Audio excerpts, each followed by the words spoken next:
student. In addition to all of the required activities and participation, Savannah has sought out ways to be involved in areas that interest her and in which she can share her talents. She's been involved in the Junior Classic League, inside and outside of all the classes.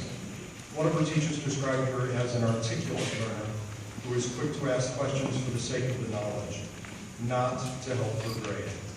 Another teacher appreciates that she brings skills from other academic areas, seemingly unrelated to her other classes. With her cross-curricular savvy, she will continue to grow intellectually from taking a variety of courses in college. Savannah has achieved success in all areas of Wayland life. In the fall, she'll be attending the University of Minnesota Twin Cities. It's been great pleasure to introduce the Salutatorian in the class of 2013, Savannah Warren.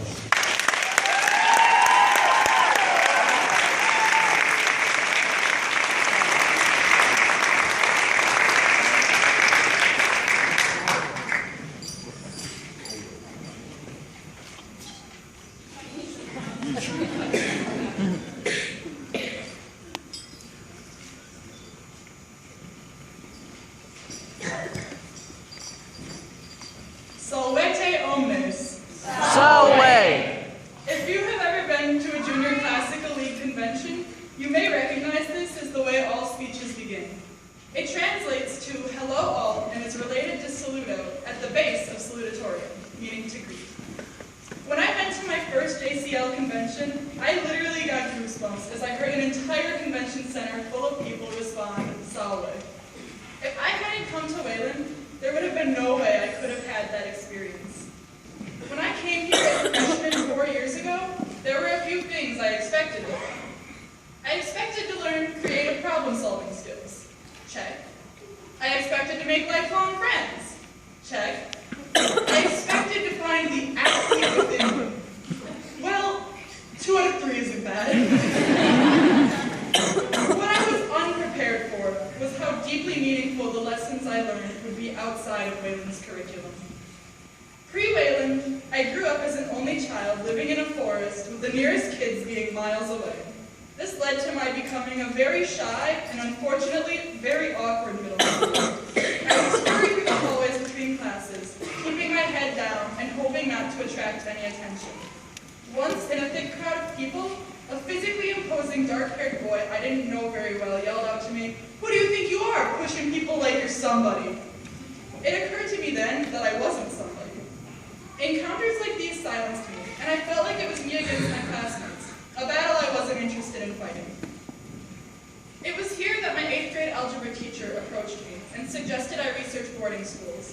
She saw her own apprehensive self reflected in me and feared my anxiety would persevere through college. Luckily, my parents were wise and selfless and finally agreed to send me to a boarding school. I had plans freshman year to reinvent myself, to find the courage to approach people I never would have talked to otherwise, but I wasn't really sure how to do this. Thankfully, my mother always had advice for me. She told me that people would always become friends with the one in the dorm who had free food. So she kept my room stocked with ramen I could hand out to other hungry freshmen. I suppose it worked. I always had a crowd of people in my room, which became known as the party room, due to my roommates and my food supply. But I was always nervous that these people only hung out with me for the free food. At the end of freshman year, I was proven wrong. A group of freshmen and I spent an extra night in the dorms after finals, before we all parted ways for the summer. The weather was dark, rainy, and cold, but we just decided to go out to the earthy-smelling Ella field anyway. My friend Swarnima and I trudged through the squishy grass, blaring songs on her second-generation iPod while trying to protect it from the falling water. On her shuffle, Adele's Set Fire to the Rain came on, and it seemed appropriate that we would dance wildly and sing at the top of our lungs, improvising lyrics every now and then. I remember I did a crazy jump, kicking my legs in the air, and slipped on the wet grass as I landed in the mud. But Swarnima and I laughed and laughed as I tried to play it off. That night, during our lounge sleepover, I looked around and realized Wayland did give me real friends, not just ones bought by ramen. Later on, in sophomore year, I came across the most academically challenging class I have ever taken, AP US History. I remember trying desperately to grasp onto words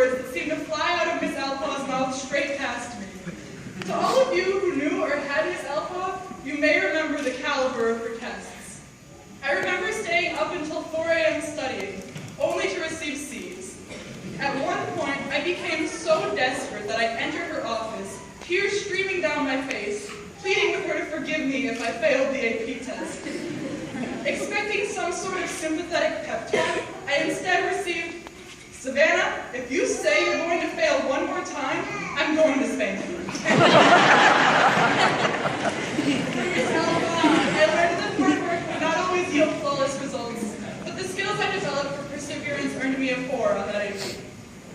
Lessons are not always so straightforward as you expect them to be. This year, I've learned to approach new obstacles with an open mind, not assuming the lessons I would find therein. I took classes not necessarily because I thought that I would be good at them or that they would benefit me in college, but because I wanted to learn the subject. It is in this way that I joined AP European History this year, despite all my late night studying sophomore year. This attitude also allowed me to take advantage of new social experiences, like joining clubs and involving myself at our senior class trip. Instead of assuming that people spoke to me only for their own gain, I learned to listen and trust in the security of my friendships. I urge you all to do the same. Wayland is a place of remarkable open-mindedness. By approaching situations openly, you can learn a lot about others, and even some new things about yourself. Sometimes you find exactly what you expect in a situation, but often the most noteworthy lessons come from unexpected places.